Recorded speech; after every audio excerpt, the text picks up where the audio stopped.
Pseudo-apostles. The pseudo-apostles are basically the freaky foot soldier of the apostles. These things are basically humans who got blessed, or more accurately cursed, by an apostle's power, turning them into monstrous copies of their masters. Their looks often mirror their creator's form, or personality, giving each one its own twisted flavor of nightmare fuel. The first pseudo-apostle ever introduced in the series was Zondark, captain of the Count's guards. Back when he was still human, Zondark was a tank of a man, strong, skilled, and capable of swinging both a warhammer and a battle axe effortlessly. But all that muscle didn't mean much when he met Guts. Their fight ended with Zondark badly beaten, and Guts slipping away through the sewers, guided by Vargas. Barely clinging to life, Zondark gets dragged back to the castle to recover, but instead of healing up, he loses his mind to hatred. The Count shows up, and Zondark swears that he will do anything for revenge. The Count takes that literally and spits out a slimy slug-like creature that crawls right down Zondark's throat, turning him into a pseudo-apostle. His mind goes blank, and when the Count orders him to kill Guts, Zondark just bursts into laughter at the idea. Now stronger than before, Zondark gains regeneration and tentacle-like growths that make him look more monster than man. But even that upgrade doesn't save him. Guts faces him again, and after a brutal exchange, the ceiling collapses, crushing Zondark's body. You'd think that'd be the end, but he's still kicking later, or what's left of him is. When Guts infiltrates the Count's castle, Zondark's body is now a hideous mess, attacking with pure instinct. Guts puts him down for good this time, smashing the remaining parasite that tries to latch onto him. Just like real apostles, pseudo-apostles revert to their human form once they die. Zondark might have been the first, but he's far from the last. Another batch of pseudo-apostles appear in Misty Valley, under the command of Rosine. These so-called elves there aren't real elves at all. They're children Rosine kidnapped from nearby villages, wrapped up in cocoons, and transformed into her twisted version of fairies. They obey Rosine without question and can mutate into horrifying insect-like creatures when threatened. While one-on-one, they're not much. The pseudo-elves attack in swarms that can tear through wood and flesh alike, reducing people and animals to mangled piles in seconds. During their assault on a village, Guts uses a kid as bait to lure them into a barn and burn them alive. Afterward, Rosine and the surviving elves fly back to the valley, where Puck and Jill later see just how sick Rosine's games really are. The elves slaughter, torture, and even rape each other for fun. When they offer Jill a corpse to eat, she slaps one of them, horrified, and runs off. She later discovers that the elves who die revert back to their human forms, confirming that they were once the kidnapped children. Near the end, Guts burns down the cocoons where new pseudo-apostles are being born, killing most of Rosine's creations. She also transformed adult men into massive insectoid guardians to protect Misty Valley, proving just how far her control over pseudo-apostles goes. Moving on from Rosine, the next big pseudo-apostle maker is Emperor Ganishka, the ruler of the Kushon Empire. After achieving a second transformation and reaching what he calls a divine state, basically a reincarnation of a reincarnation, he becomes something beyond normal apostles. In his monstrous form, Ganishka curses thousands of his own soldiers underfoot. The mangled corpses absorb his power, mutating into terrifying multi-tentacle beasts that look like grotesque reflections of Ganishka himself. These pseudo-apostles devour the remaining Kushon troops until the reborn Band of the Hawk wipes them out. When the Great Wave merges the astral and physical worlds, all of Ganishka's spawn vanish along with him. Then there's the Egg of the Perfect World, another apostle who creates pseudo-apostles, though his approach is much subtler. Using one of his tendrils, he injects power into a chosen subject, mutating them into pseudo-apostles that reflect their faith or desires. Even though the egg itself isn't particularly strong, his creations are physically imposing. One of his most memorable pseudos is the Great Goat, leader of a pagan cult who wears a massive goat head mask. When Casca is brought to one of their orgies, the cult plans to initiate her by having the Great Goat mate with her. But before anything can happen, chaos breaks out when the Holy Iron Chain Knights arrive to capture the heretics, tipped off by a guy named Joachim. The Great Goat tries to flee, but gets caught up in a narrow passage where the egg stings him, transforming him into a pseudo-apostle. He then goes berserk, killing both his followers and several knights before turning his attention back to Casca. Right before he can harm her, Guts arrives and intervenes. Their fight is brutal. Guts uses one of Rickard's explosives to blow half of the Great Goat's face off, then finishes the job by decapitating him with the Dragon Slayer. Once dead, the Great Goat's body returns to his human form. Most pseudo-apostles aren't that big of a deal for Guts, who's already cut down full-fledged apostles, but there is one exception. Mozgus. Out of all the pseudo-apostles in Berserk, Mozgus is the most notable and dangerous. Before his transformation, Mozgus is a notorious inquisitor from the Holy See, feared for his fanaticism and brutal interrogations on suspected heretics. He travels with a crew of torturers and arrives in the city of Albion to oversee religious order during the chaos. Deeply devout and terrifyingly zealous, he believes every act of cruelty he commits against heretics is in service of God. When Casca is captured and accused of leading heretics, Mozgus personally inspects her and notices the brand of sacrifice, declaring her a witch and locking her in an Iron Maiden for further investigation. As the Iron Maiden fills with cursed blood, Mozgus and his disciples get drenched in it, and the egg of the perfect world stings them, turning all of them into pseudo-apostles. Mozgus's new form perfectly reflects his warped idea of divine justice. His back sprouts massive white feathered wings, and when he fully transforms, they turn gray and harden like scales. His entire body becomes encased in these hardened feathers, giving him the appearance of a living statue of judgment.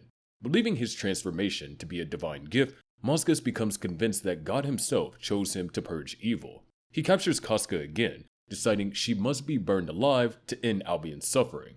Guts arrives soon after and cuts through Mozgus' disciples one by one before facing the man himself. At first, Mozgus dominates the fight. His armor-like feathers make him nearly indestructible, and Guts' attacks barely scratch him. Guts is pushed to the edge, almost killed as the flames around them die down and the horde of undead begin to close in.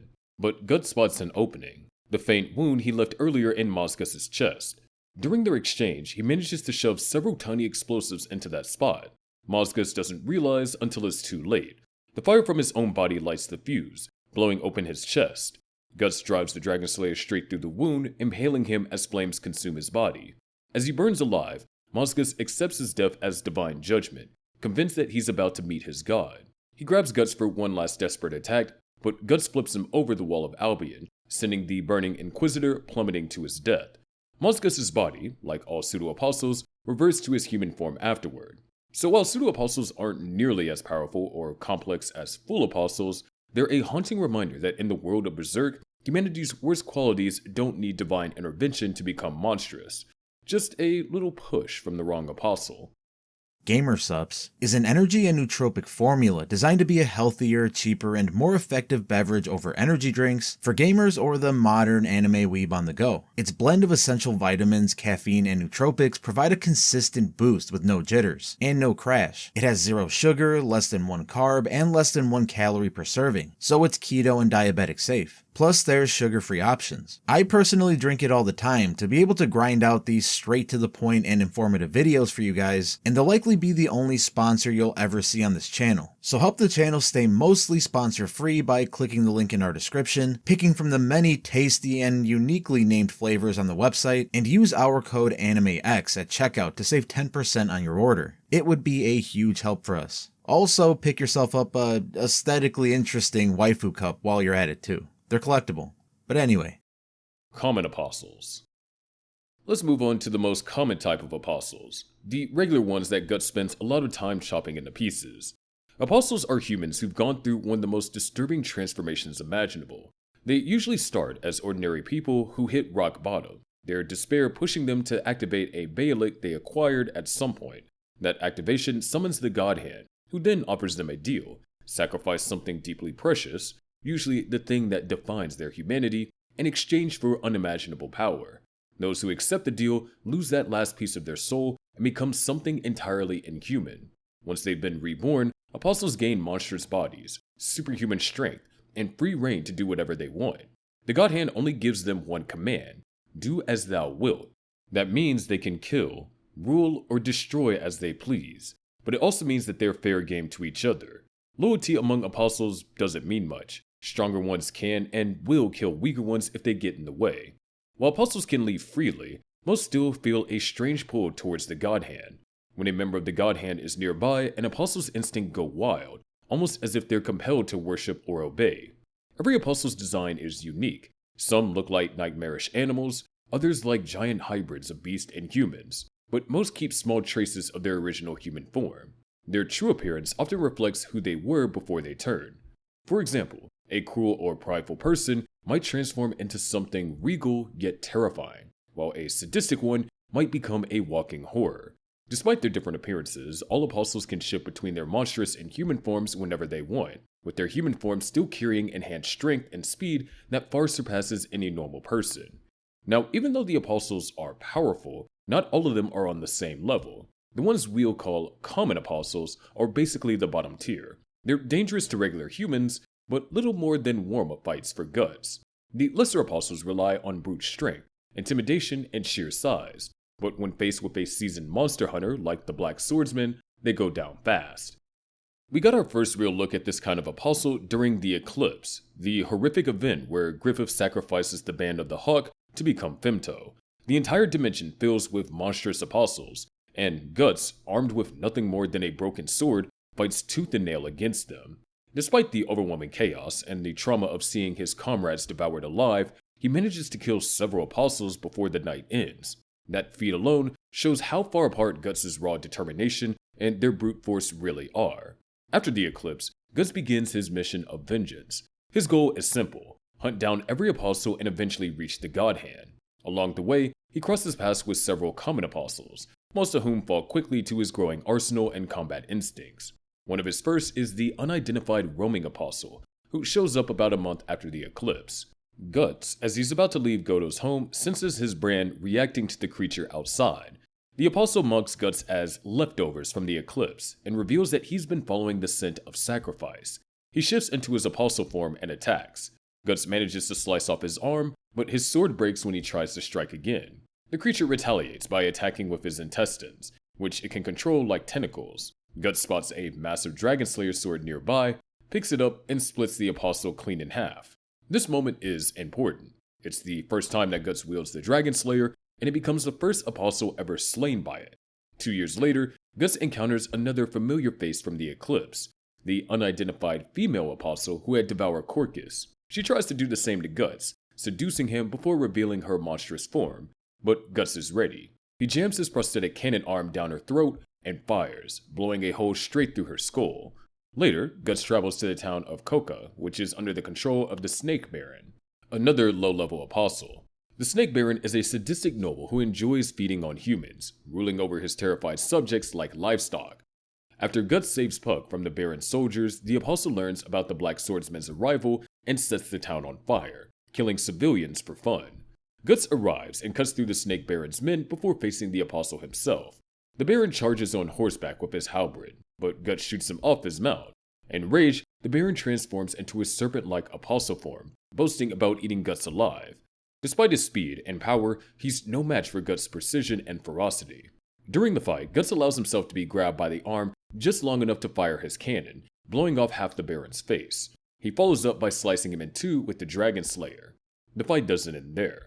Reduced to a mutilated torso, the Snake Baron begs for mercy, recognizing the brand of sacrifice on Guts' neck. He realizes that Guts is one of the two survivors of the Eclipse. Guts questions him about the Godhand's location, but the apostle admits that he doesn't know anything. Guts leaves him behind to die, buried under the burning ruins of Koka. Up until this point, none of the apostles pose much of a threat. They're vicious and terrifying, but ultimately not strong enough to challenge Guts once he's armed and experienced. Still, each one adds to the legend of the Black Swordsman, a man capable of slaying monsters born from pure despair. Among the apostles that differ from this pattern is the Egg of the Perfect World, though he's a special case. The Egg isn't built for combat at all. His purpose is entirely different. Before his transformation, he was a nameless, disfigured outcast living among the garbage at the base of the Tower of Conviction in Albion. One day, while scavenging, he found a Beylik. People from nearby settlement saw him as a monster and threw stones at him, forcing him to retreat underground. Over time, the pit he lived in filled with corpses, eventually crushing him beneath their weight. At the brink of death, his Beylik activated, summoning the godhand. They revealed to him the true nature of the world and the depth of his suffering. Understanding everything, his pain, humanity's cruelty, and the cycle of despair, he accepted their offer, sacrificed himself and the world around him, and was reborn as the Egg of the Perfect World. Instead of hunting humans, the Egg quietly watches over the world from the shadows. He observes the refugees in Albion, the Holy See's growing influence, and the cultists worshipping the goddess of flame. All of these events converge at the Tower of Conviction, where the Egg sets into motion the Incarnation Ceremony, one of the most pivotal moments in the series. He begins by creating pseudo-apostles to stir chaos. first transforming the cult's great goat leader, then later Mozgus and his disciples. As his body weakens, the egg meets the dying demon child, the tainted offspring of Guts and Casca, on his way to the Tower of Conviction. The child had exhausted its strength protecting Casca from the horrors of Albion. Out of pity, the egg swallows the child, merging with it to preserve its soul. At the climax of the ceremony, the egg's body begins to split apart as the malice of thousands of souls engulf the tower. In that moment, the child inside him transforms, becoming the vessel for Griffith's new body. The eggshell cracks open, releasing a radiant light, symbolizing both the end of his existence and the rebirth of Femto in the physical world. Elite Apostles. Moving up from the small fry apostles, we reach the elite apostles, the ones who actually made Guts break a sweat. These aren't your random demon fodder. These monsters are terrifying enough to wipe out entire villages, and even Guts had to push himself to take them down. The first elite apostle that Guts ever had to face was the Count, a nobleman whose fall from grace is pure tragedy. About 7 years before the Fifth Eclipse, he ruled over a region plagued by pagans. After years of hunting them down, he came home to discover that his wife had willingly joined a heretical orgy. In a blind rage, he slaughtered everyone involved except her. When he couldn't bring himself to kill her, she smiled at him, not with love, but mockery. That moment shattered him. His despair triggered his Baalic, summoning the godhand. Offered a way to escape his pain, he sacrificed his wife and became an apostle. The first thing he did in his new form was to devour her. He then spread a false story that his wife had been kidnapped and killed by heretics. From there, his obsession with purging heretics only grew darker. He wasn't just executing them. He was using the hunts as an excuse to torture, vivisect, and eat them. When his physician Vargas found out and tried to flee, the Count caught him, mutilated him, and forced him to watch as his family was eaten alive. Vargas escaped, setting up his eventual meeting with Guts. The Count later took part in the Eclipse, where he was among the apostles who helped kill Pippin. Afterward, he went back to brutal hunts until Guts came for him. Guts disfigured his guard captain Zondark, who was later turned into a pseudo-apostle, and then fought his way into the Count's castle. In his monstrous form, the Count was a regenerating beast who could burrow through stone and crush pillars with ease. The longer the fight dragged on, the bigger and stronger he grew. He even managed to overpower Guts at times. But when Teresia, his daughter, wandered in during the chaos, Guts used her as a shield to land a fatal blow. The Count's head couldn't regenerate like the rest of his body, and Guts eventually severed it completely. Just as he's dying, his blood activates his Baalic again, dragging everyone into the godhand's realm. The Count tries to sacrifice Guts to survive, but Void tells him that he can't offer a life that has already been branded once. The only person that he can sacrifice is his daughter. Faced with choosing between his own life and his daughter's, the Count refuses to damn her. That mercy cost him everything. His spirit is dragged into the abyss as his body reverts to human form, lifeless and broken. Next up is Rosine, the moth-like apostle who almost killed Guts in the Lost Children arc. Rosine's story starts in a small village torn apart by war. Her mother was violated during the conflict, and her father constantly doubted whether Rosine was really his child. Their home was full of fights and resentment, so Rosine spent most of her time in the woods, collecting bugs and pretending to be an elf with her best friend Jill. One night, she decided to run away to the Misty Valley, which she believed was the home of elves. Her parents found her later. Her father beat her out of shame and anger, and in that moment, her Baalic activated. To free herself from them, she sacrificed both of her parents and was reborn as an apostle. Her new form resembled a beautiful, yet terrifying giant Luna moth, and she began calling herself the Queen of Elves. She took over the Misty Valley, kidnapping children from nearby villages and transforming them into elves, grotesque insectoid pseudo-apostles who preyed on humans. Guts eventually finds her after his encounter with Jill, who brought him to her village that is being terrorized by the predatory elves. There, Guts manages to trap several of Rosine's creations into a barn and burn them alive. Rosine arrives, meets Jill, and eventually had to retreat along with her remaining elves. When Jill accompanies Guts to find Rosine in the Misty Valley, Rosine tries to convince her friend to join her, but Guts intervenes, injuring one of her wings. Still, Rosine's bond with Jill is stronger than her desire to take down Guts, so she retreats after seizing her friend. In the Misty Valley, Guts fights through her insect army, burning the cocoons where she breeds her elves. Rosine's attacks rely on speed and poison, but Guts uses fire and tight spaces to cut off her advantages. She transforms into her full moth form and takes the fight to the skies, moving at blinding speeds.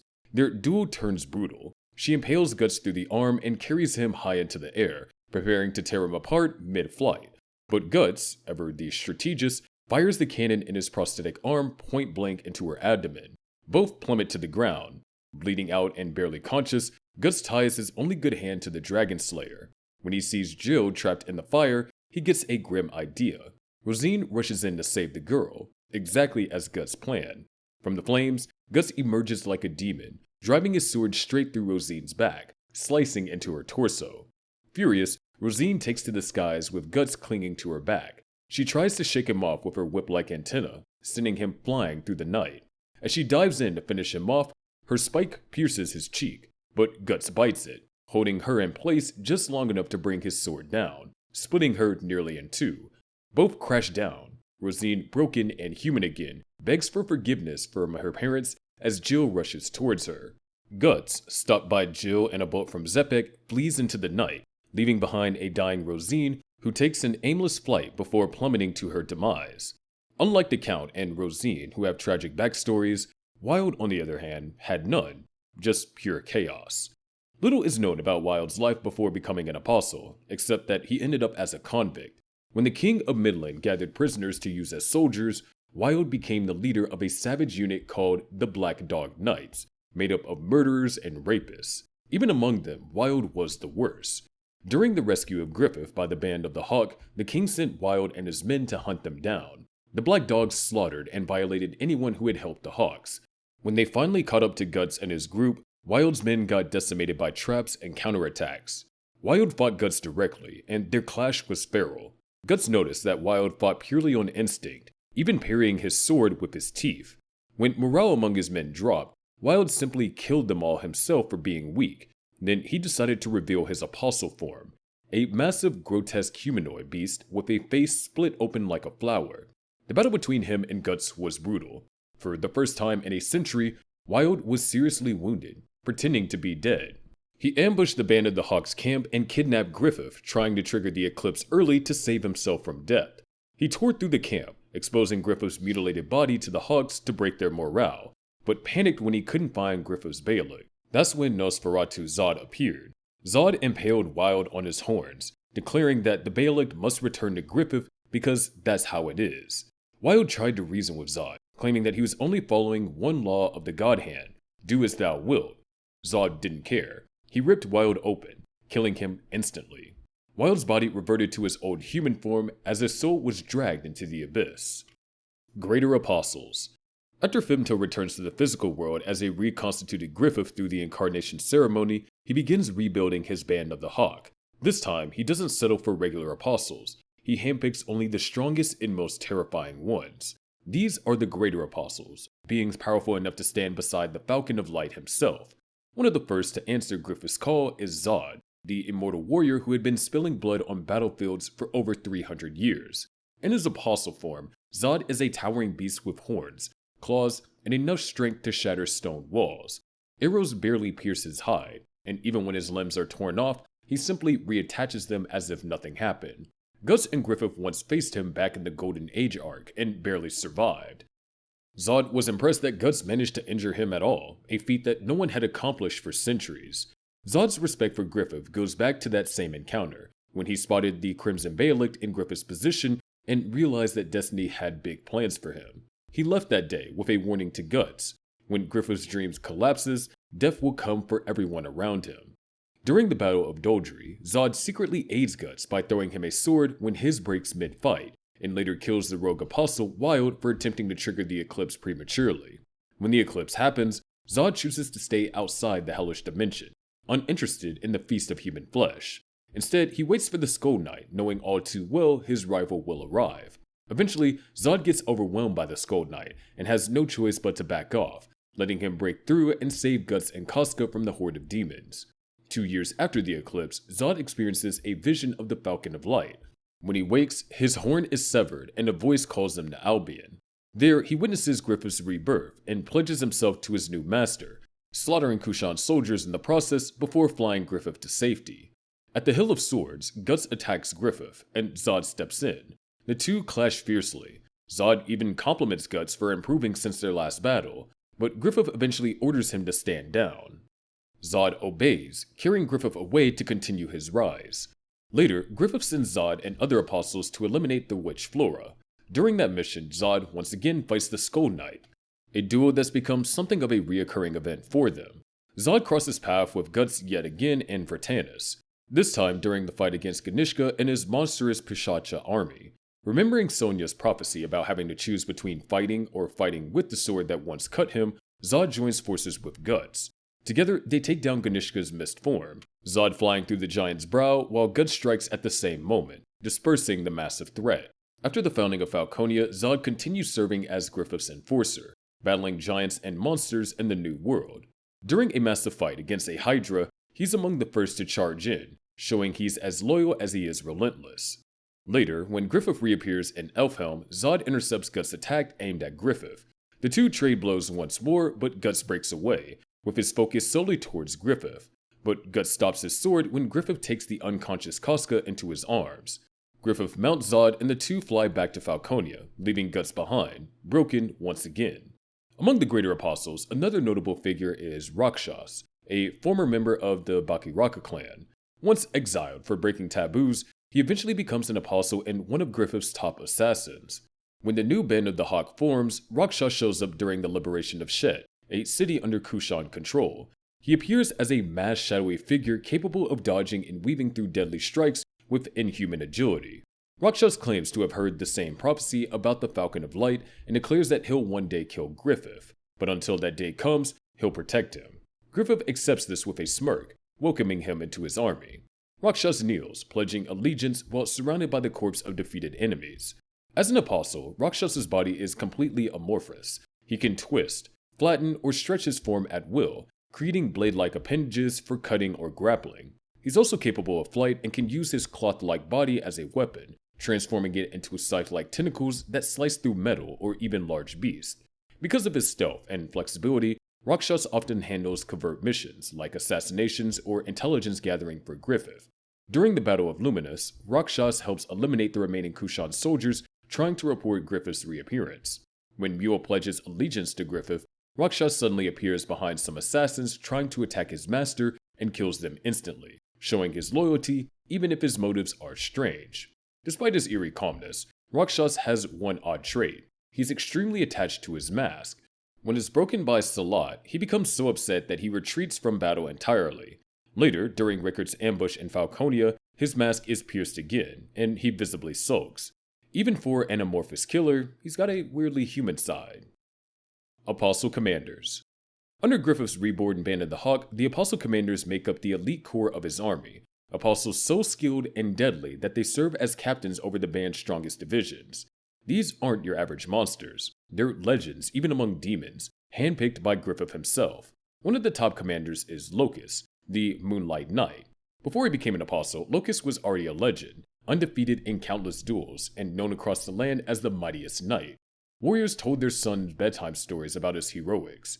He'd never served any single master until he met Griffith, who finally earned his loyalty. Locust is the captain of the band's lancers and trains new recruits. Off the battlefield, he also handles political duties in Falconia as part of Griffith's council. His weapon of choice is a massive lance, capable of taking down multiple enemies in one swing. In his apostle form, his horse and body merge into a sleek metallic centaur shape with hooked armor and a shield fused to his arm. His lance transforms into an even longer, deadlier blade. Guided by an oracle to find the Falcon of Light, Locust rides into Shet, effortlessly wipes out several Kushon soldiers, and offers his allegiance to Griffith. From that point, his loyalty is absolute. He believes every action Griffith takes is for the world's salvation.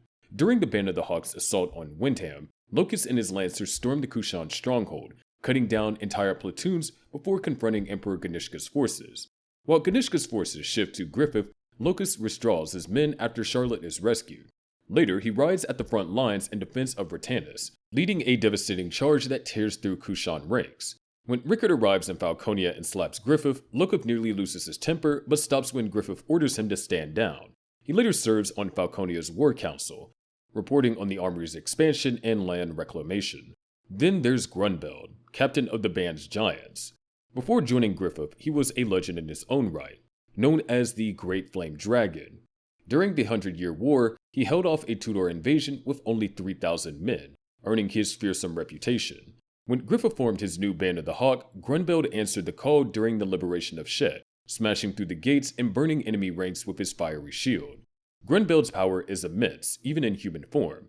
As a giant apostle, his strength multiplies. One swing of his warhammer can wipe out squads of armored soldiers. In its transformed state, his body turns into Corridom, a crystalline armor tougher than steel. He can also breathe fire, turning battlefields into infernos. During the attack on Flora's mansion, Grunbeld joined Zod and other war demons to eliminate the witch. Seeing it as dishonorable to kill an old woman, he challenges Guts instead, eager to test his loyalty and strength. Guts, injured from his fight with Slan, still manages to surprise him after donning the Berserker armor. Caught off guard by Guts' newfound power, Grunbeld transformed, but the battle was interrupted by Flora's final spell. Grunbeld admits that Guts won that round and vows to face him again. Later, he and his fellow apostles were blocked by Flora's wall of fire, keeping them from pursuing Guts' crew. With Flora now gone and their mission complete, they decide not to give chase and return to Griffith. Even after the emergence of Falconia, Grunbeld remains one of Griffith's most loyal and destructive commanders, always ready for the next major campaign. Lastly, Irvine, captain of the band's archers, is the silent killer of the group. In his human form, he can fire several arrows at once with impossible precision, hitting multiple targets across different distances. His arrows are so strong that they can tear through human bodies. In his apostle form, that skill increases dramatically. He can move at blinding speed across the battlefield, scaling buildings and firing from impossible angles.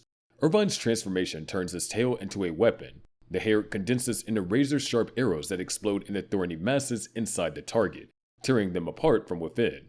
He even uses his horns to string a rope and create a makeshift ballista, firing those arrows at terrifying velocity. His strength also multiplies, strong enough to lift a felled tree that 4 men couldn't move. Irvine first shows up at Luminous, decimating Kushon troops with precision shots. Later, at the Battle of Vertanis, he wipes out most of the Kushon's generals single-handedly, throwing their army into chaos. Despite being an apostle, Irvine isn't entirely cold-blooded. When Sonya asks to sit by his campfire, he lets her, talks with her, and even covers her with his coat when she falls asleep.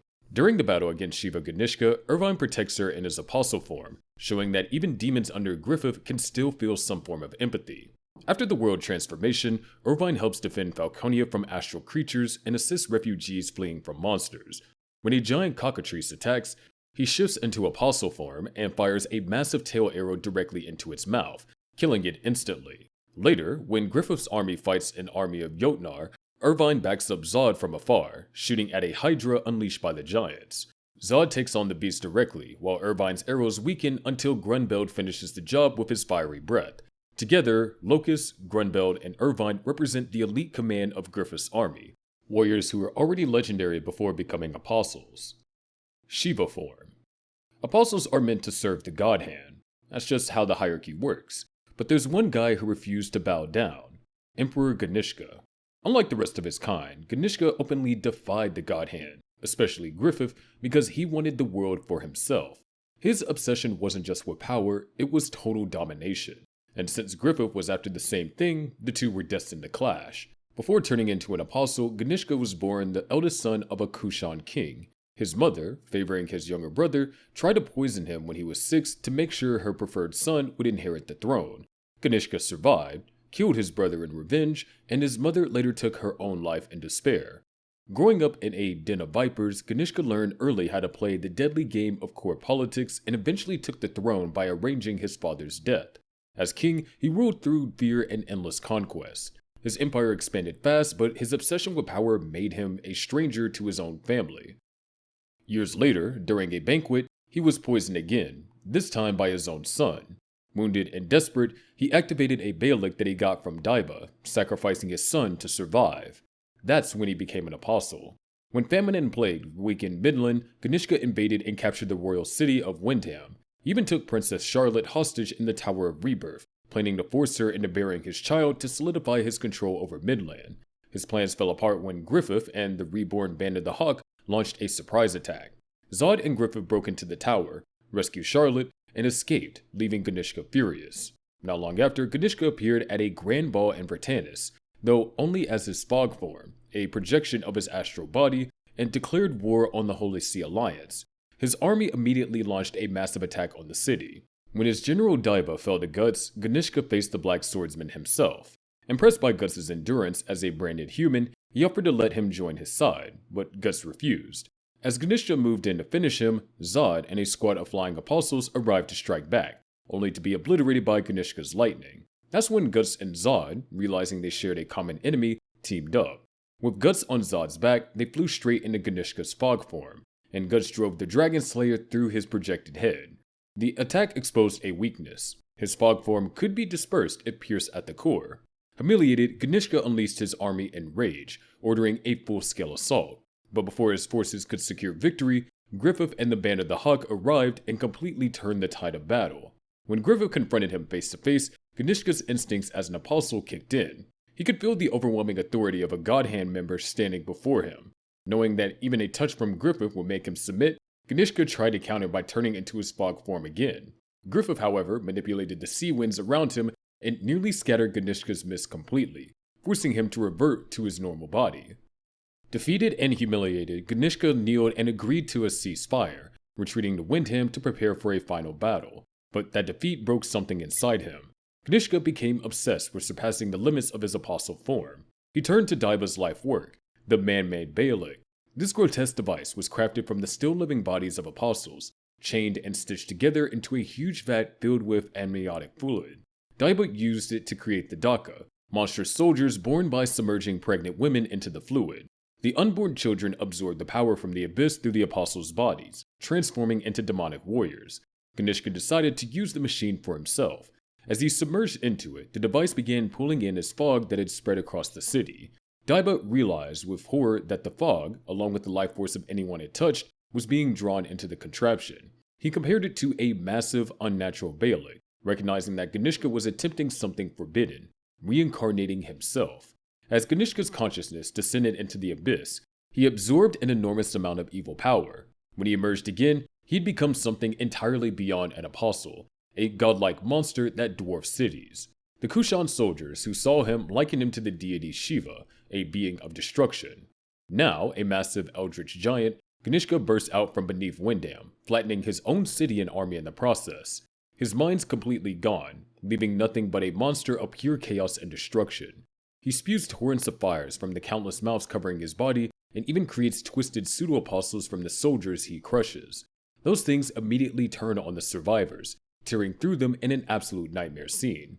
Griffith, cool and composed as always, faces the monstrous emperor without flinching. He leads the Band of the Hawk straight into the chaos, positioning his war demons, apostles like Zod, Locust, and Grunbeld, at the front lines to hold off Ganishka's twisted spawn. At his signal, they unleash their full apostle forms and dive into the madness. Meanwhile, Ganishka keeps advancing, his colossal form blotting out the entire horizon as the Hawks charge ahead.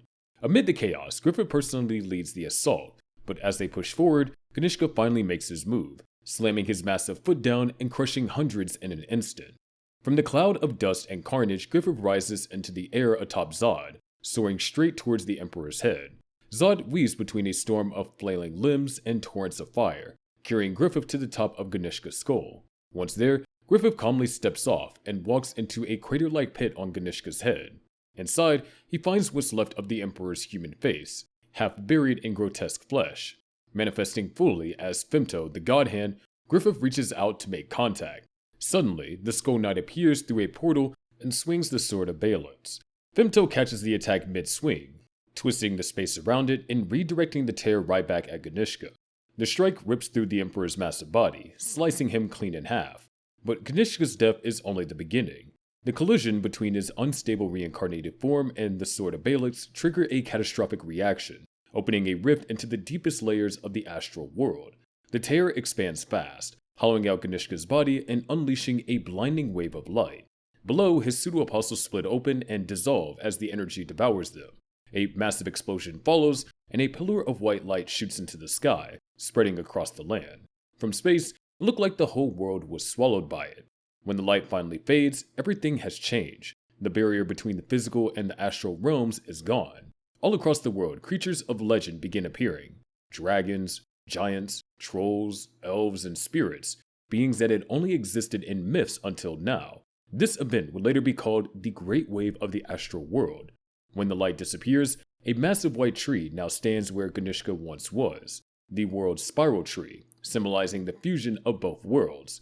And just like that, Ganishka's desperate ambition to surpass the godhand ends up changing the world itself, ushering in a new age where the supernatural becomes the new reality. Godhand. The godhand is the highest echelon of demonkind in Berserk, a group of 5 beings who act as the will of the idea of evil itself. Their desires and existence are tied directly to this godlike entity, making them both its servants and extensions. They rule over all apostles, overseeing the ritual of demonic rebirth through Baelits. Whenever someone uses a Baelit to sacrifice something, or someone, precious, it's the godhand who makes the deal. Every member of the godhand was once human. Each one owned a crimson Baelit, marking them as destined to ascend during the eclipse, a horrifying ritual that takes place every 216 years. Through these ceremonies, they are reborn as demonic sovereigns. The oldest known member is Void, who existed long before the current group. In ancient times, he appeared at a temporal junction point alongside 4 other inhuman beings, different from the current lineup, and was witnessed by a mysterious man wearing the Berserker armor.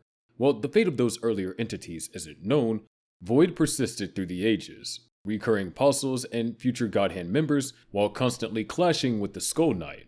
During Griffith's imprisonment under the Tower of Rebirth, the godhand first appeared to him in a vision. They called him the King of Longing and tell him that they'll meet again when the time is right. That moment arrives during the eclipse. Led by Void and joined by Slan, Ubek, and Conrad, they offer Griffith the chance to ascend as the 5th member of their ranks. The price is the Band of the Hawk. Bound by causality, Griffith accepts, sacrificing his comrades and being reborn as Femto, the 5th angel of the God Hand. After his transformation, Femto immediately asserts his new nature. In one of the darkest moments of the series, he violates Casca before a helpless Guts, leaving her mentally shattered. The Skull Knight intervenes, rescuing Guts and Casca before the newly reborn Femto can destroy them. Even with that interference, the God Hand celebrates the birth of their newest member, declaring the dawn of a new age of darkness. The God Hand's power is absolute among demonkind. Even the strongest apostles obeyed them without question. Each of them manipulates reality in unique ways. Void and Femto control space, Slan and Conrad influence the physical realm, and Ubik twins the metaphysical to materialize the consciousness of those chosen by a Baelic into willing a sacrifice. They can coax human emotions, distort dimensions, and even manipulate the flow of time and space. Though their awareness of causality gives them incredible foresight, they aren't omniscient. Some events still escape their prediction, such as Skull Knight's interference during the eclipse. Their forms are created from mass of negative human emotion that fills the astral world. Because of this, they exist wherever human suffering and despair gather in great concentration. Among them, Void is the one who performs the Invocation of Doom, an act of branding sacrificial victims with the brand of sacrifice. Those marked are doomed to be hunted by evil spirits and apostles until death. This ritual allows the God Hand to fulfill the desperate wishes of those willing to pay with blood. 2 years after Femto's ascension, the God Hand appears before the dying Count, who summoned them for a second reincarnation after getting severely wounded by Guts. They try to persuade him to offer his daughter Teresia as a sacrifice to gain a new life. He refuses, even in his final moments, and is dragged into the vortex of souls. Once he's gone, the God Hand fades from that plane. While they reign supreme within the astral world, their power weakens when they manifest rudimentary forms in the physical realm. Slan demonstrates this when she takes on a makeshift body made from troll intestines to face Guts and Clippeth. Even in that crude vessel, she's immensely powerful, strong enough to tear apart Guts' armor and wound him both physically and spiritually. She tries to tempt him into becoming an apostle, but the Skull Knight intervenes. Guts breaks free and fires his cannon arm, piercing Slan with his Dragon Slayer. Amused rather than angry, she kisses Guts before dissolving back into the darkness. Later, during the incarnation ceremony at Albion, Void and the others appear again, forming temporary bodies out of the chaotic souls haunting the city. Guts tries to attack Void, only to realize that their forms aren't fully corporeal. He turns his attention to Casca instead, just as the ceremony succeeds in bringing Femto into the physical world, reborn as Griffith. Now fully incarnated, Griffith continues his dream of ruling his own kingdom in the physical world. He rebuilds the Band of the Hawk, commands apostles as his soldiers, and leads the liberation of Midland from Kushon occupation. To humanity, he's the Falcon of Light, a savior figure bringing peace after decades of war. but beneath that divine image lies the truth of Femto's godlike nature. In his human form, Griffith is untouchable. Physical attacks can't harm him. He can turn intangible at will. The only exception is Guts' Dragon Slayer, which once managed to slice a strand of his hair. Griffith can also interact with the souls of the dead, giving them a final moment to say goodbye before passing on. Despite having a human body, he can shift into his true godhand form whenever he chooses. In that state, he perceives causality directly, manipulates space and gravity, and repels attacks with invisible force. During battle, he can even warp and redirect dimensional rifts, like when he redirected a space-cleaving tear from the Sword of Baelitz. When the Great Wave of the astral world crashes into reality, the physical and astral realms merge, giving the God Hand real tangible forms in the new world of Fantasia. With the walls between worlds gone, their power spills fully into existence. Humanity ends up living under their shadow, trapped in a world shaped by despair, desire, and destiny itself. The God Hand sits at the very top of demonkind. They pull the strings behind fate, twisting human dreams into nightmares and guiding every event that feeds the will of the idea of evil.